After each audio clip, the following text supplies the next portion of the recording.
these Pharisees were so hard-hearted that they're still going out plotting to kill him. They're still so focused on that they totally ignore that there's some wonderful human compassion healing here. There's no joy here that this man was healed, his whole life's changed. No, they're still just so hard-hearted. All they're looking at, all they can see is, I'm trying to accuse Jesus, trying to accuse him of violating my little pet doctrine.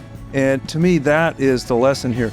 These people were so hard-hearted that they missed the great joyous healing.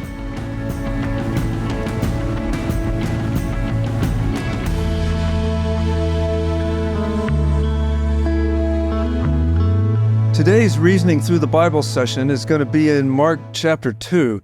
So if you have your copy of the Word of God, open to Mark 2:23. We are following our Lord Jesus as he is going and doing in the Gospel of Mark, a gospel of action and to the Roman world that only cares about what a person has done, what is their accomplishments. We have here the Lord Jesus presented next in terms of an interface with the Jewish leaders. Throughout Mark, there's a whole series of people that Jesus is interfacing with, and we have that yet again as we are reasoning through rules about the Sabbath. So let's go ahead and read. Mark 2:23 says this, "And it happened that he was passing through the grain fields on the Sabbath, and his disciples began to make their way along while picking the heads of grain. The Pharisees were saying to him, 'Look, why are they doing what is not lawful on the Sabbath?' And he said to them, 'Have you never read what David did when he was in need and he and his companions became hungry? How he entered the house of God in the time of Abiathar the high priest and ate the consecrated bread, which is not lawful for anyone to eat except the priests. And he also gave it to those who were with him.' Jesus said to them, 'The Sabbath was made for man and not man for the Sabbath. So the Son of Man is Lord even of the Sabbath.'" So as they were walking along, Jesus and his disciples, they would reach alongside the pathway into the farmer's fields and pluck some ripe grain, and they would then rub it between their fingers and blow off the chaff for a snack, just a little bit of a snack along the way while they were walking along distances. Now, the Old Testament law allowed for this in two different senses. In Leviticus 19:9, the farmers were not to harvest the edges of the fields. And if you think about it, the edges of the field are where the pathways would be when people were traveling between cities. So that would provide a little bit of food for a traveler to be able to reach down and have something, simply because it's difficult to bring enough food and water with you when you're traveling. The other sense was in Deuteronomy 23, verses 24 to 25, it was legal for travelers to pick what they could eat personally from a farmer's field as long as they didn't bring a basket and start filling the basket. So it was legal to pick the grain, and it was put there for travelers. But what the Pharisees were upset about was what? They weren't so much upset at those things. They were upset about what, Steve? They were upset because he was doing this on the Sabbath. And this was something that a lot of their oral traditions circled around, was not doing any work on the Sabbath. They had hundreds of oral rules that they had come up with to define what work meant. And so here they see Jesus and his disciples coming through these grain fields, picking, rubbing, eating, and to them it was breaking laws of working on the Sabbath, of harvesting, of winnowing, and storing the grain whenever they ate it. So they're more concerned not with the benefit of the human beings themselves because they're hungry and they're wanting something to eat. They're pointing fingers and saying, y'all are doing work on the Sabbath.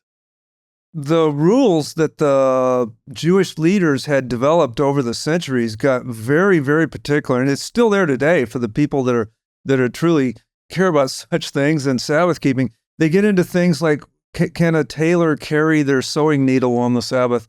Or could a scribe carry a pen? Does that constitute work? Or if you hand something to somebody through a doorway, then that becomes work. Things like that. And it get to a very ridiculous sense. In this sense, people were walking along, picking a little bit of a snack, and oh, you're harvesting, quote unquote. Well, it's not really work. It'd take more work to argue about it than it would to actually pick the heads of grain. So what was Jesus's response? They accuse him of this. Your disciples are picking heads of grain. Now, notice they didn't accuse Jesus of this. It was the disciples. So even this little law, Jesus obeyed. But nevertheless, the accusation was against the disciples. And what was Jesus's response? Jesus' response was to use an example from the Hebrew scriptures, what we refer to as the Old Testament of David. And whenever David at a particular time went into the temple and was hungry because of the activities that were taking place, and he was given the showbread from the temple by the priests. And in giving this description, he's giving to the Pharisees of comparing the Mosaic law to their oral tradition law, their Pharisaic Judaism, because the Mosaic law never prohibited the priests from giving the food to other people. That wasn't a prohibition. It was supposed to be reserved for the priests, and the priests were supposed to eat it, but it didn't forbid them from giving the bread away if there was some sort of a need. It was the oral tradition that came along and said, oh no, the priest, you can't even give the food away on the Sabbath, and you can't do this harvesting and such on the Sabbath. So he uses a practical example to them as far as what happened in the past and how it should apply to the time in his. He's basically calling out their oral tradition as not being valid. Of course, Jesus had a divine understanding of the entire Old Testament, so he could bring out these things and show these principles. Well, the story he tells is, again, David was escaping, and he and his men were quite hungry. And the idea here was that the hunger of David and his men was more important than this Old Testament rule that only the priest eat the bread. So the principle here is that compassion is more important than rule keeping. Compassion is more important than rule keeping. And these Pharisees seem to be more focused on the letter of the law than the actual human compassion. Is it possible today, Steve, that we could be possibly even starting out with a good motivation towards living righteously and following the Lord's commands? Can we be guilty of the same thing in the sense that we're so focused on rule keeping that we ignore compassion? Yeah, that focused on rule keeping, another name for it is legalism. I think that's what happens sometimes in our modern day, is that extra rules are placed on activities that might have a good motivation, but then they're looked at as being separating somebody from God if they break that rule. And what's left out of it is what was happening here, compassion. There might be certain things that you might have a rule associated with a denomination or a church that you might go to, but then there might be a need for some reason to break that rule for a compassionate reason, but yet the people will, just like then, will look and say, you broke that rule, therefore you need to get right with God, regardless of what the actual reason for them to break it was. Now, I would think, Stephen, let me present this and get your thoughts. There's to me two extremes here. One is what Jesus presents here, which is so legalistic that we forget human compassion. We're so focused on rule keeping. And again, these were God's rules. These aren't arbitrary. It was God's rules. The priest's supposed to eat the bread. But what Jesus is saying is there was a principle that's higher than that, which is human compassion. And we should have compassion for hungry people. We have bread here. They can eat it. That's one principle. The other extreme would be we're so compassionate that we never mention sin to anyone, and we're so compassionate that we accept any lifestyle and any sin that comes along, and we just accept people for what they are and never try to correct them or never try to lead them to Christ. And so that's a equal extreme, because our Lord Jesus Christ, he gets upset at both of these. So the question, how can we get in the middle, right? Or don't you think that there's a extreme on both ends? We should be able to judge and use biblical principles to judge and say, here's an area where I need to have human compassion, and here's an area where, okay, this person's in a spot of need and maybe I'll help them, but the help's going to get cut off if they don't come to Christ, or something similar. I'm thinking of people that are like addicts that abuse the privilege that just come along so I can feed my drug addiction, but we don't want to be somebody that's complicit in helping that, right? Yeah, we don't want to do that. So what you're basically saying is we need to take a sensible approach to it. And as we mentioned in our last session, as we approach these type of situations, we need to remember that the reason why we're doing it, that we're trying to invite them to follow Jesus Christ. We're giving them a way that they can be reconciled back to God. And we need to remember that we're the ones that are in control of that situation, and what we're trying to do to reach the sick, the ones who are needing salvation. So we just need to be aware to not get sucked into what they're doing, and note to them that they need to, again, have salvation and have reconciliation back to God. So that's the line that we walk. And I think if we keep that in our mind as we go into it, to not get pulled into the worldly way of whatever area it is, then we can still minister to them, but we want to do it in such a way that we don't forget why we're there, and we stop ministering to them, and all of a sudden we become a part of what they're actually doing. So remember the story. They're walking along. They do this very minor thing, pull off some heads of grain, rub it between their hands, and have a snack. The Jewish leaders say, well, you're violating the Sabbath. Jesus responds with, the Sabbath was made for man and not man for the Sabbath. What does he mean when he says that? Well, I think this again comes back to their oral tradition, that the Pharisaical Judaism said that there were two laws that were given. There was the Mosaic law that was given, and then there was this oral law that was given, which is something that was completely made up, that through the hundreds of years that this oral law that the Pharisees followed became sacrosanct. It became just as important as the Mosaic law.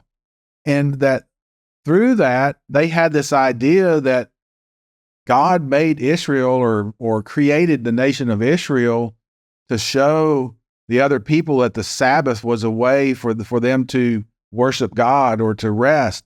And Jesus is towing that back on their head and saying the exact opposite. Israel wasn't made for the Sabbath. The Sabbath was made for Israel. It was made so that you could have a day of rest. It wasn't made so that Israel could become greater and become over the Sabbath, which is what they were actually doing through these Pharisaical laws. It became such a great burden to the people to try and follow them. All these different rules. You mentioned the ones a while ago of the needle. Even to this day, there's things in Israel called Sabbath elevators, that on the Sabbath, all the buttons are pushed and you just walk into the elevator. And once you walk into the elevator, you're going to stop at every floor. And then you get off at the one that you want to get off on, because pushing the button of the elevator is considered work. That's burdensome. And this is what Jesus is referring to, I think, in the Sabbath. The Sabbath was made for Israel. Israel wasn't made for the Sabbath. What became burdensome was this huge, long list of rules that, as you well alluded to, Steve, the leaders had made this huge, long list of rules that now it becomes a burden trying to just keep up with the Sabbath rules. And he's saying it's not supposed to be a burden of trying to figure out what you can do and what you can't do. Just rest. That's the principle behind it. Then at the end of that, verse 28, the Son of Man is Lord even of the Sabbath. So what are the implications of that? I submit that is a quite profound statement. And so what does that mean? What is the implications of him saying the Son of Man is Lord of the Sabbath? The Son of Man is a term that's spoken of in the Old Testament prophets that refers to the Messiah and the coming Messiah, and that he's Lord even of the Sabbath, I think, is he's equating that God is the one that created it. It was God that rested on the Sabbath after creating in 6 days. So to me, he is equating himself as being the Messiah and also God. I think that's what he's saying there in 28. Right, exactly. He is Lord of the Sabbath in the sense that he can make decisions about what's allowed and what's not allowed on the Sabbath. Well, why? Well, because he wrote the rule in the first place. He was the one in the burning bush that was giving the 10 commandments, and he was the one on the Mount Sinai giving the 10 commandments, saying that these are the Mosaic law. Therefore, he can interpret whether or not they had kept it or not. By saying he was Lord of the Sabbath, it's a claim to deity. This is yet one more claim for the deity of Jesus Christ. The Son of Man is Lord. He is ruler. He has authority over even whether or not people are keeping the Sabbath, because the Mosaic law was his to give and his to control. Lastly, a minor thing, verse 26, when Jesus was talking about David and his men getting the bread from the temple, it says it was in the time of Abiathar, the priest. Well, Jesus was speaking in general, and Abiathar actually didn't become high priest until after the event where David got the bread. So, but the phrasing here in this passage was in the time of Abiathar, in the days of Abiathar, which, I mean, Abiathar was alive at that point. He just didn't become high priest until the next one. So he's not any kind of a contradiction there. Let's move on to chapter 3. And next we're going to find Jesus in a synagogue where the Jewish leaders are going to test him. So Steve, can you read the first 6 verses of Mark chapter 3? He entered again into a synagogue, and a man was there whose hand was withered. They were watching him to see if he would heal him on the Sabbath, so that they might accuse him. He said to the man with the withered hand, "Get up, come forward." And he said to them, "Is it lawful to do good or to do harm on the Sabbath, to save a life or to kill?" But they kept silent. After looking around at them with anger, grieved at their hardness of heart, he said to the man, "Stretch out your hand." And he stretched it out, and the hand was restored. The Pharisees went out and immediately began conspiring with the Herodians against him as to how they might destroy him. So the key to this story is where they were and what day it was. So Steve, where were they and what day was it? They were in a synagogue, so a place where they would assemble to meet, to read through the scriptures, and they're also meeting on the Sabbath. And then in verse 2, it says they were watching him. Well, who's the they? These are these Pharisees and scribes that are following him around at this time. Again, they're watching him and challenging him because he's claiming to be the Messiah. They're looking to see where this movement is going of all these people that are beginning to follow this Jesus of Nazareth. In this synagogue on the Sabbath, of course, people gather at the synagogue to hear God's word. There's a man there with a withered hand. And so even before we're introduced to this man, it says in verse 2, they, the Pharisees, the Jewish leaders, were watching Jesus to see if he would heal on the Sabbath. That's why many Bible teachers, J. Vernon McGee and many others, really believe this guy was a plant that was put there on purpose so they could see whether will he heal on the Sabbath. They're really, what are they trying to do? They're trying to trap him. Wouldn't you agree, Steve? They are trying to trap him because at the very last verse that we read in 6, they ended up going out to plot to kill him. We've seen these conflicts that have been taking place over the last few verses and the chapters of this contention of doing things on the Sabbath. This is a continuing theme of these Pharisees that are watching him. So he's directly challenging their authority. They have all these rules of not to do all these different things on the Sabbath. And here he is. He keeps doing the things on the Sabbath. And he even just got through telling him that he was Lord over the Sabbath. So it's a direct confrontation and to them and to their authority. When I read this story, this man with this withered hand, I always think of, I knew a girl in college that had a withered hand. She had had it since birth. And so this happens sometimes for whatever genetic reason. But this man had this withered hand, and of course that makes life somewhat difficult to get through life with really one-handed.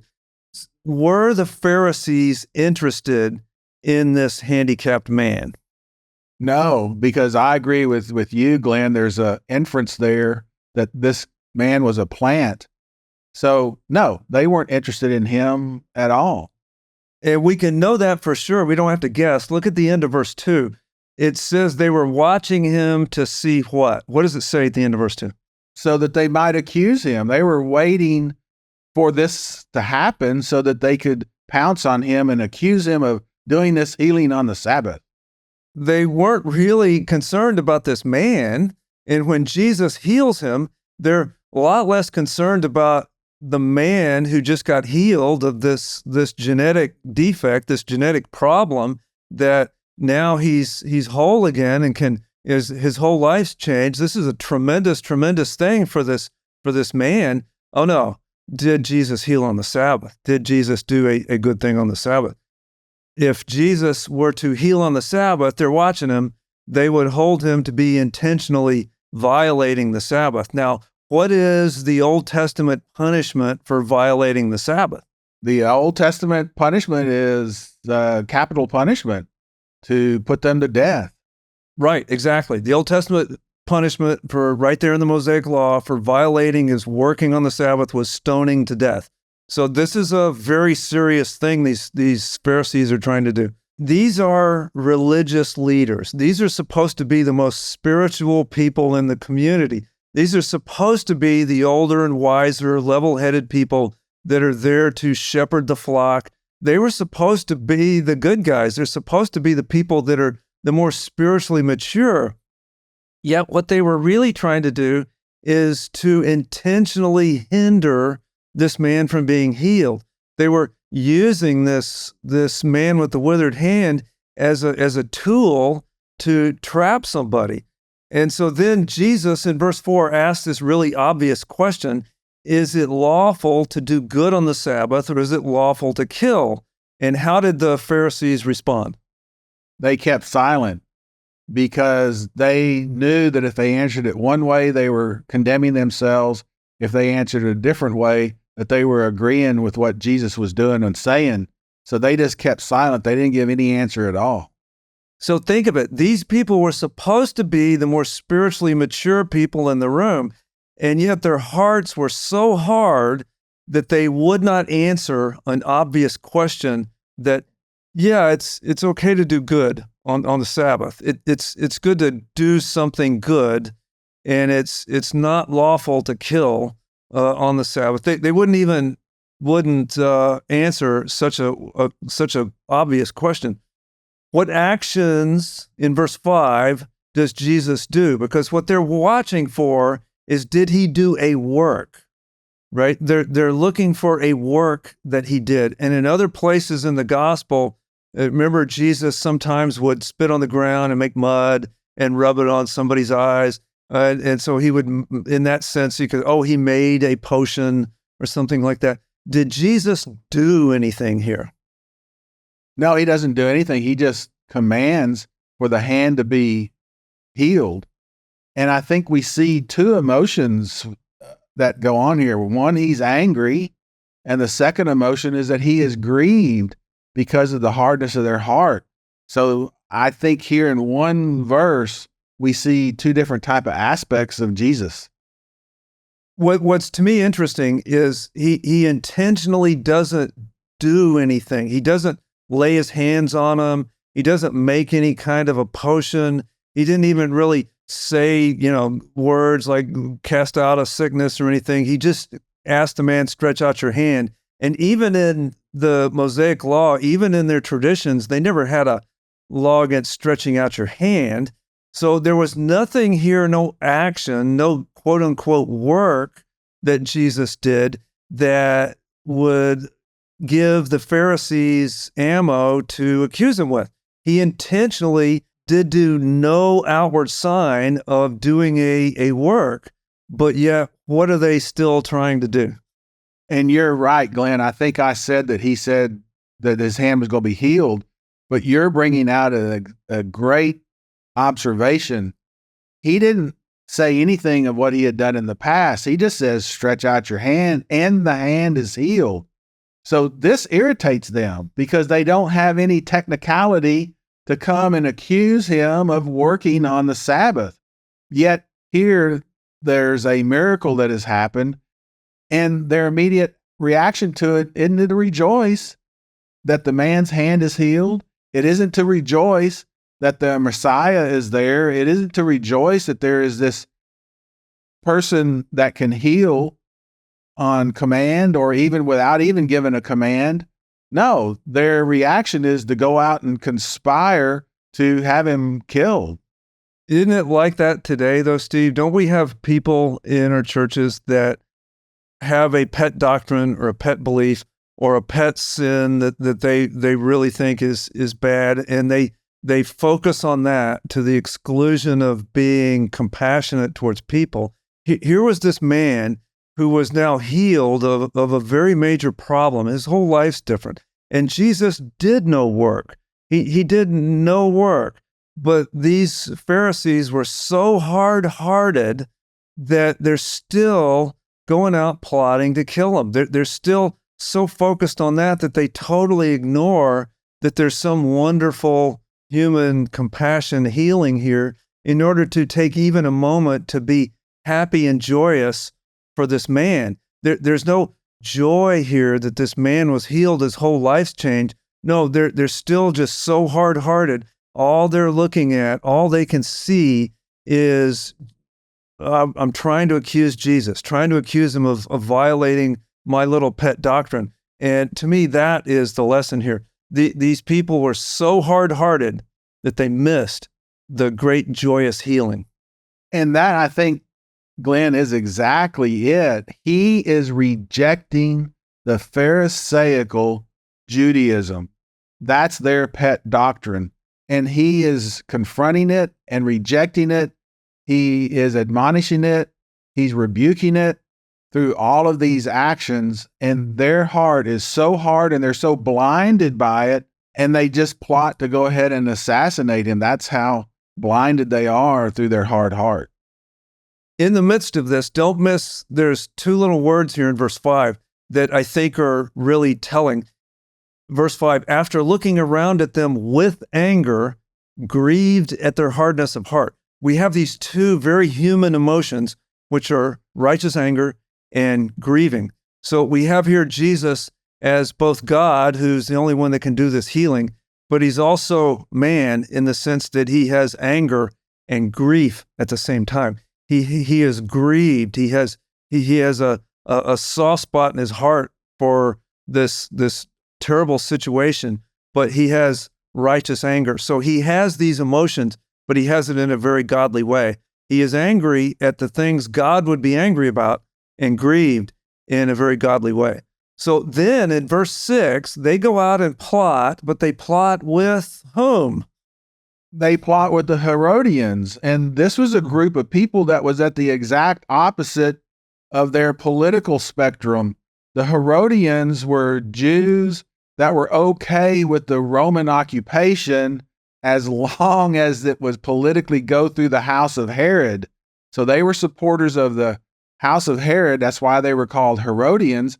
And they were okay because the Romans would allow them to rule the way that they wanted to rule, while the Pharisees were at the opposite end. They didn't like the Roman occupation because it interfered with them being able to be rulers over the Israel people, the Hebrew people, we see that later on whenever they go to actually crucify Jesus. They have to go to the Romans for permission to do it. They can't command it themselves.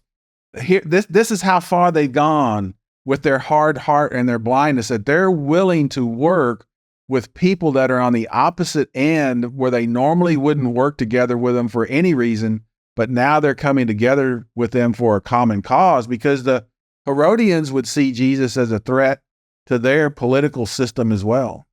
These people generally didn't talk to each other, didn't get along with each other, didn't like each other, but here they are plotting together against Jesus. I find that to be just a tremendous lesson here about these people's hearts.